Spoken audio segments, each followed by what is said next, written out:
naabutan mo yon. Okay, here we go. Abante ulit. Bravehearts, same thing. Tatlo, o yung trio tagapayo, babasig ng Tori dito. Ay, hindi.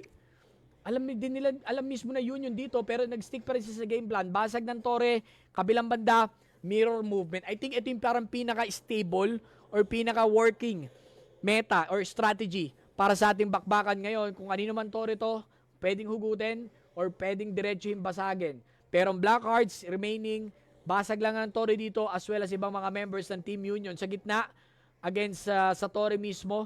Walang nagpapahawak ng gitna dito. Yun ang pinakamagandang ginagawa ng dalawang kupunan. Going rin sa Chane. Gusto yung ginagawa ni Phoenix dito ha. Kumukonting Chane against Georgette. Napababa si Georgette dito. Switch ng kanyang catapult. Baba. Sakay ulit. Si Eday. Mukhang napili dito. Kukuha nila dito si Eday with that burst. Alive and kicking mga sir. The debuff coming from JX. Rebuff na rin siya dito. Pressure against Anjules. Sakto yung heal with that 1/4 remaining HP. Buhay at 8v8 pa rin. Pingo, mukhang siya mapipili dito. Pingo is down. One member na Union. Maaring ereso ito ng isang mabilis, pero hindi pa siya nire-reso dito. Maaring CD and Phoenix is down as well. Dalawang member dito ng Team Union. Make it a 6 versus 8. Sa ganyan sitwasyon, number really counts right now. Maganda ang pagpanaw dito with a double pressure. Gusto nilang pababayin etong si Georgette as well as si Blue Fox. Sakay ulit si Georgette. 1/4 natitira para sa kanyang Blue Mau. Mukhang may napili dito. Sinong pipitasin? They want to take down King Demon. Buhay pa rin si King Demon dito. Hindi pa tapos. Pingo, trying to escape. Taob pa rin si Phoenix dahil CD pa ang kanyang reso dito. They want to take down King Demon. KD's down. Patay. Etong si King Demon. Georgette na bumaba. Balik sa kanyang catapult. Goliath na siya ngayon. Goliath online. Maaring kukuha siya dito ng net. Pwede ka mag-netlock against Pingo. Mukhang napili si Pingo. Ngayon, Pingo, nagpatigas. I believe nagpatigas etong si Pingo. Blue Fox na na-restrain, nahubaran, and entangle. Mukhang pipiliin siya dito. Lumalapit na ibang mga miyembro. Dix and the rest of the gang going in for the double pressure. Pingo is down. KD is down. Phoenix as well.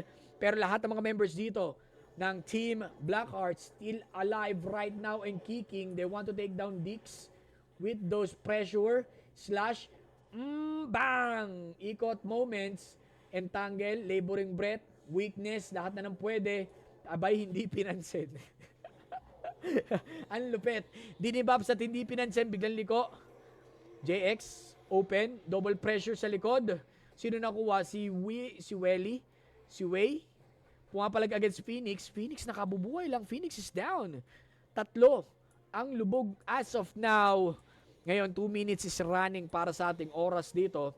Blue Fox, still alive. Trying to sustain. Makukuha ba? Sinuntok na din dito.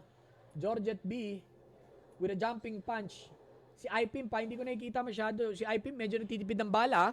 Ang kapal ng buhay ni Ipim dito, pero hindi siya makapag-deal masyado ng damage. Kailangan medyo puruhan dito. Georgette, ngayon, pinakamaganda, pababain nila.